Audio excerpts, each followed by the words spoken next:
Okay, so in this question, we've been presented with an equation where we've been asked to balance it, and we've been specifically asked that effectively in the final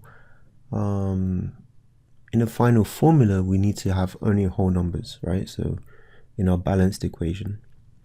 Okay, so let's work our way through this systematically, right?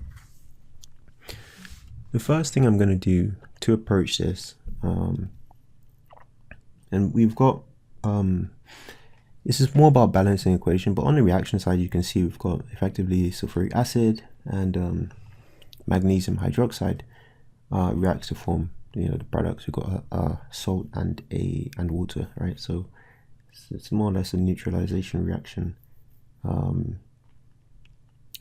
Anyway, so focusing on the balancing aspect of things, we're going to do a quick audit of both sides. So we're going to audit the left hand side, so the reactant side of the equation, and we're going to audit the left hand side, the right hand side, which is going to be is the products side of the equation. So the left hand side and the right hand side, right? So we've got H₂SO₄ Mg. Okay, so let's put that together. H₂SO₄ Mg. H₂SO₄ Mg. Okay. So what we're going to do is just count up the occurrence of the elements in the equation on both sides of the equation. Okay. So let's start with hydrogen.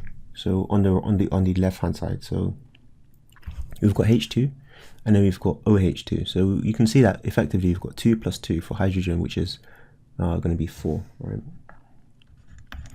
Now for sulfur, we only see it occur once, right? So it's going to be a 1. For oxygen, we've got O4, but then we also have OH2. So we've got effectively 4 plus 2, which is 6, right? And in the case of Mg, it just occurs once, right? So 1. Okay. Now, in terms of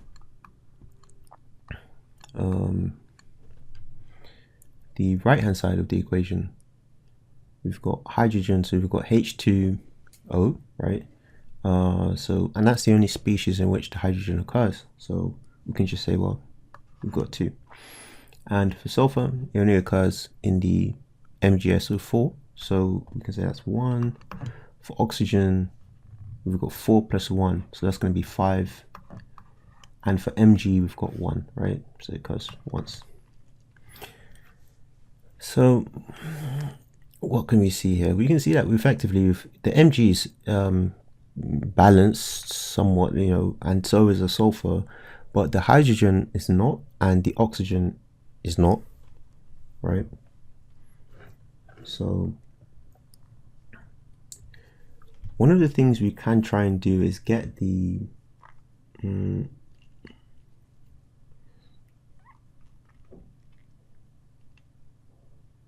we can try and get the hydrogens balanced, right?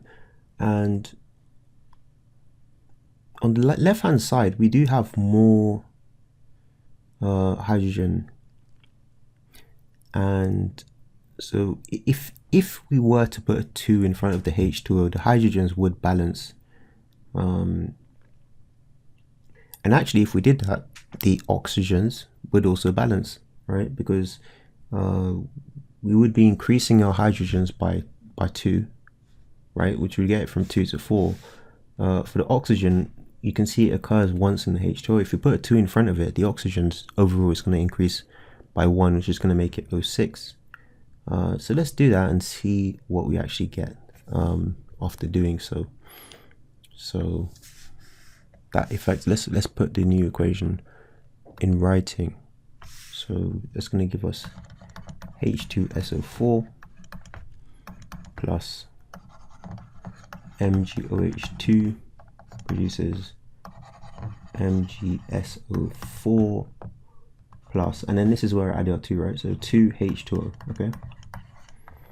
Okay, so with this new equation, if we audit this, and remember, we did not change anything on the left hand side, so it's going to just be the same as what it was previously. So we did make a change on the right hand side. We'll get to that.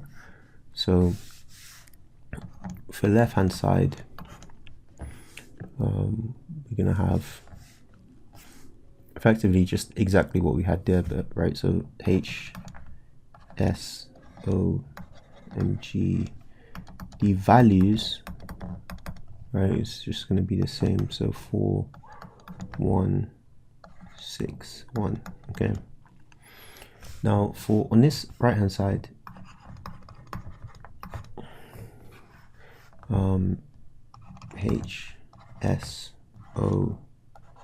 Mg. Now, one of the things to bear in mind is we did not actually add anything to the MgSO₄, and there's two things which occur only in that species. The sulfur occurs only in that species, and the magnesium occurs only in that species. So those two values are not going to change. That's still going to be 1 for sulfur and still going to be 1 for magnesium. What does change, of course, is going to be our hydrogen. So with the 2H2, we've got 4, right? And for the oxygen, we've got not only the O4 plus the 1 that was originally there, but this is now a 2. So it's 2H2O. So it's going to be 2 plus 4. So it's going to give us 6. Okay. All right. So now if we actually do a comparison between the left hand side and the right hand side, what do we find? Well, we've got 4161 here, and we've got 4161 here. So this is now balanced, right? So it was, in this instance, it was quite straightforward to get it to a point of being balanced. All we really needed to do is to add a 2. Right, I'll use a brighter color, but all we needed to do is actually add a 2 there. And yeah, so in this instance, this would be our balanced equation.